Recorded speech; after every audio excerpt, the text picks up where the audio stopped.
Halo Sobat Pecinta Fisika, saya akan melanjutkan lagi pembahasan TKA. Ini soal-soal yang berkaitan dengan elektrostatis. Saya juga menyisipkan soal dari Pusmendik ya.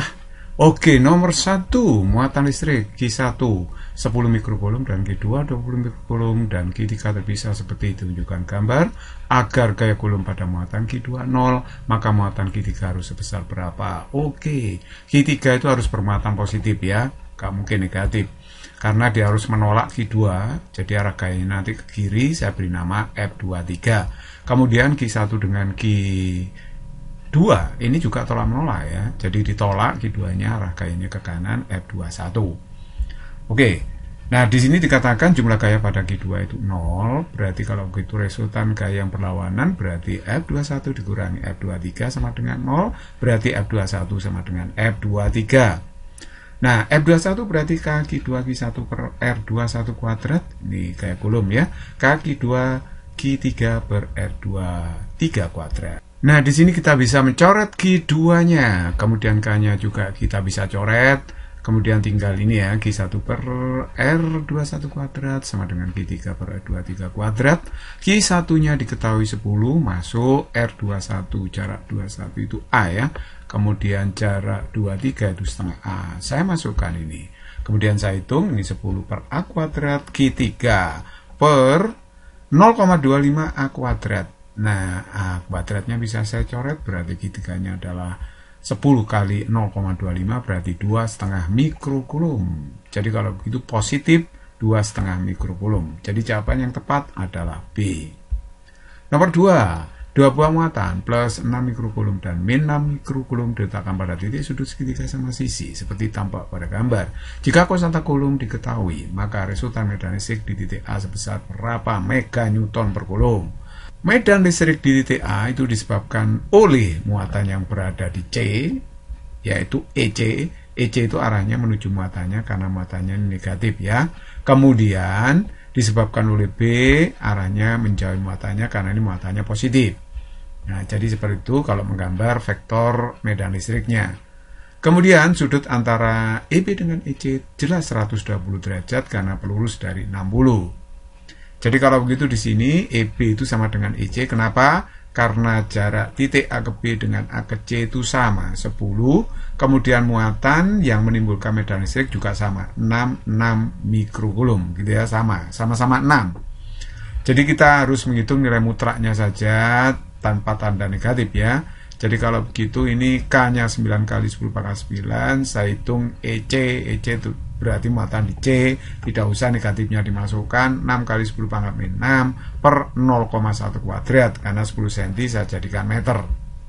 Ini hasilnya adalah 54 kali 10 pangkat 5 newton per kulum, atau boleh saya tulis 5,4 kali 10 pangkat 6 newton per kulum, juga bisa disederhanakan menjadi 5,4 mega newton per kulum. Nah, resultan di titik A itu adalah akar EB kuadrat plus EC kuadrat plus 2EB EC cos alfa. Nah, ini kita masukkan EB sama dengan EC ya. Saya ganti EC, EB-nya. Semua saya ganti EC, akhirnya dapat seperti ini. Kemudian di sini 2EC kuadrat, kemudian 2C kuadrat, cos 120, sudut antara dua vektor. Cos 120 itu min setengah ya.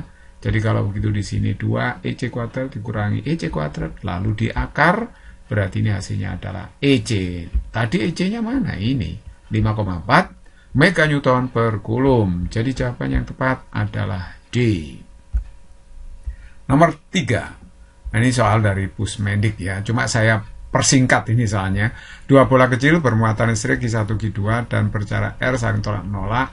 K yang bekerja pada bola 1 sebesar F, kemudian jarak diubah dan selalu Q1 sama dengan 2Q2 sehingga menghasilkan grafik hubungan K F dengan jarak R seperti ditunjukkan gambar. Bila konstanta kulum diketahui, maka besar muatan bola 2Q2 adalah berapa mikrokulum. Oke. Gaya kulum itu adalah kakiku remuk-remuk, seperti ini rumusnya. F-nya adalah 20, saya baca grafik ini ya, 20 Newton, K-nya 9 kali 10 pangkat 9, Q1-nya itu 2 kali Q2, dikalikan Q2, sedangkan jaraknya kalau gayanya 20 Newton, maka jarak antara dua muatan itu adalah 3 cm. 3 cm itu 3 kali 10 pangkat min 2 saya kuadrat. Jadi ini hasilnya 9 kali 10 pangkat min 4. Lalu saya coret 9-nya, 2-nya saya coret. Dapatnya adalah seperti ini. Kemudian ini saya sederhanakan, ini 10 pangkat 13 ya. Q2 kali Q2 kuadrat. Berarti Q2 kuadrat itu sama dengan 10 pangkat min 12. Berarti Q2-nya akar ini kan. Jadi 10 pangkat min 6 kulum. Atau 1 mikrokulum. Jadi jawaban yang tepat adalah A. Nomor 4. Nah, ini hasil soal Pusmendik, tidak saya ubah sama sekali. Sebuah perusahaan elektronik sedang mengembangkan mesin fotokopi generasi baru yang menggunakan teknologi transfer toner elektrostatis yang lebih efisien. Dalam sistem ini partikel toner bermuatan negatif, yaitu min 1 kali 10 pangkat min 7 kulum, dipindahkan dari drum ke kertas melalui medan listrik yang dihasilkan oleh 2 plat sejajar. Spesifikasi teknik mesin fotokopi tersebut menunjukkan bahwa jarak antara plat transfer dan drum adalah 2 mm, beda potensial yang tersedia 200 volt. Agar transfer toner berjalan optimal, gaya listrik minimal yang diperlukan untuk memindahkan partikel toner adalah 0,01 Newton. Tim sedang menguji prototipe mesin fotokopi ini di laboratorium. Mereka menemukan bahwa pada beberapa kondisi, hasil cetakan menunjukkan kualitas yang buruk dengan banyak area yang tidak tercetak dengan baik. Untuk setiap pernyataan analisis berikut, tentukan apakah pernyataan berikut ini benar atau salah. Oke. Jika jarak antar plat dikurangi menjadi 1,5 mm dengan beda potensial tetap, gaya listrik pada partikel toner akan meningkat sehingga memenuhi syarat fungsional. Artinya kalau jarak dua plat diperkecil, apakah gayanya itu meningkat? Oke, saya ingatkan teori sedikit ya, ini mengenai plat sejajar. Ini plat sejajar berjarak D, kemudian diberi muatan dengan cara dihubungkan dengan tegangan di sini. Ini dihubungkan dengan kutub positif ya positif, yang dihubungkan negatif ya negatif muatannya. Muatan kiri kanan itu sama banyak. Kemudian kalau di sini ada positif negatif, berarti ada medan listrik dari positif ke negatif. Nah, kemudian kalau ada muatan negatif atau positif diletakkan di antaranya, maka dia pasti kena gaya Coulomb karena muatan ini terletak di dalam medan listrik. Nah, medan listrik yang dihasilkan di dalamnya itu adalah E sama dengan delta V per D. Delta V beda potensial, D itu jarak dua plat. Sedangkan gaya yang dialami muatan yang ada di dalamnya adalah G kali E. Nah, karena E-nya itu delta V per D, akhirnya kita dapatkan F sama dengan G delta V per D, gitu ya. Perhatikan di sini bahwa F itu berbanding terbalik dengan jarak dua plat. Jadi artinya apa? Kalau jarak dua plat diperkecil dari 2 mm menjadi berapa? 1,5 mm diperkecil, maka gayanya akan meningkat. Jadi kalau begitu jawaban A ini benar ya, karena jarak dikurangi maka gayanya meningkat. Betul. Nah, terus kemudian pertanyaan berikutnya apa benar ini untuk mempertahankan jarak antar plat 2 mm beda potensial minimal yang diperlukan agar mesin berfungsi optimal adalah 100 volt? Apakah benar? Coba sekarang perhatikan baik-baik, delta V-nya ini berarti F kali D per G kan rumusnya. Nah, F minimal supaya bekerja dengan optimal tadi kan 0,01 Newton, ini datanya ya. Nah, ini saya masukkan F minimal supaya delta V-nya minimal. D-nya 2 kali 10 pangkat min 3, muatannya dipindahkan 1 kali 10 pangkat min 7. Ini hasilnya adalah 200 volt. Nah, di sini kok jawabannya 100 volt. Nah, ini minimalnya 200 volt kan? Ini kok 100 volt, berarti kan salah yang B ya. Oke. Terus kemudian berikutnya yang C. Yang C, jika muatan partikel toner ditingkatkan menjadi ini, mesin fotokopi akan berfungsi dengan baik tanpa perlu mengubah parameter lain. Parameter lain itu maksudnya jarak dua plat dan tegangan yang tersedia ini ya. Coba kita lihat di sini ya. Nah, sekarang perhatikan F-nya tadi itu kan G kali delta V per D. Coba G-nya ini ditingkatkan menjadi 2 kali 10 pangkat min 7. Saya masukkan ya, delta V-nya yang tersedia 200. Jadi kemudian D-nya itu 2 kali 10 pangkat min 3, 2 mm ya ini ya.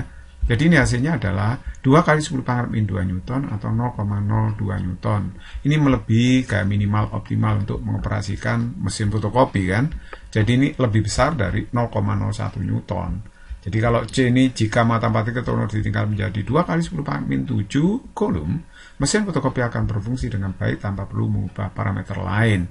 Jadi tanpa mengubah beda potensialnya sama apa jarak dua plat ini. Berarti kalau begitu betul, jadi jawaban C ini oke. Nomor 5, kulit bola konduktor yang berpusat di titik A diberi muatan plus Q kulum terdistribusi merata di permukaan bola seperti ditunjukkan gambar. Bila A, B, B, C, C, D, D, E itu sama dengan A meter, konstanta kulum K Newton meter kuadrat kulum pangkat min 2, medan listrik dan potensial listrik masing-masing di titik A, B, C, D, E adalah E1, E2, E3, E4, E5, dan V1, V2, V3, V4, V5, maka pernyataan Ibrani yang benar adalah mana? Oke. Perhatikan baik-baik bahwa titik A dan B itu di dalam bola. Untuk titik yang di dalam bola, maka medan listriknya pasti 0. Ini bisa dibuktikan dengan hukum Gauss. Nah, perhatikan pernyataan A itu, E1 sama dengan E2, 0 memang. Apakah V1, V2 sama dengan 0? Coba. Kalau V1, V2 itu sama, bahkan sama dengan V3. Jadi titik-titik yang ada di dalam bola sama di kulit itu memiliki potensial yang sama, yaitu kaki per R gede. R gede itu berarti jari-jari bola. Jadi kalau kita hitung kaki, R gedenya itu jarak A ke C, berarti A ditambah A kan 2A ya. Jadi jari-jarinya 2A. Jadi kaki per 2A. Inilah potensial di titik A, B, C. Gitu. Di sini katanya 0, ya salah lah ya. Nah, selanjutnya kita cek yang B, E1 sama dengan E2 sama dengan E3 sama dengan 0. Loh, yang 0 itu kan E1, E2, C-nya nggak ikut 0. Karena titik C ini di permukaan bola, bukan di dalam. Jadi ini salah, jelas B ya. Kemudian V1-nya 0, jelas salah karena nilainya kaki per 2A. Nah, ini dikatakan V3 lebih kecil dari V4, lebih kecil dari V5. E5 lebih kecil dari 4, lebih kecil dari E3. Apa betul? Coba kita cek. V sama dengan kaki per R. Berarti V ini berbanding terbalik dengan R. Apa artinya? Kalau R-nya lebih besar, berarti V-nya akan lebih kecil. Nah, ini V3-nya kok lebih kecil daripada V4, V5 malahan yang paling besar. Masa V di E paling besar? Caranya kan paling besar. Harusnya V-nya paling kecil ya. Jadi kalau begitu, ini kebalik tandanya. Salah berarti ya. Nah, kalau I-nya kita cek ya pakai ini, E kaki per R kuadrat. Kalau R-nya lebih besar, maka E-nya juga akan mengecil di sini karena berbanding terbalik kan. Jadi di sini E3 paling gede, E di C maksudnya, E3 E4, E di D, E5 E di E. Ini benar pernyataan yang ini, tapi V-nya pernyataan salah ini ya. Jadi kalau begitu jawaban yang benar E ini mestinya. Coba kita cek ya. E di permukaan di C ya, kita cek pakai kaki per jari-jari kuadrat, berarti kaki per jari-jarinya ini 2A. Jadi di kuadrat 2-nya jadi kaki per 4A kuadrat. Itulah nilai dari E3. Tapi kalau V1, V2, V3 tadi sudah kita hitung ya, ini nilainya kaki per 2A. Jadi memang benar E jawabannya. Music is very easy and fun. Semoga bermanfaat. Tetap semangat belajarnya.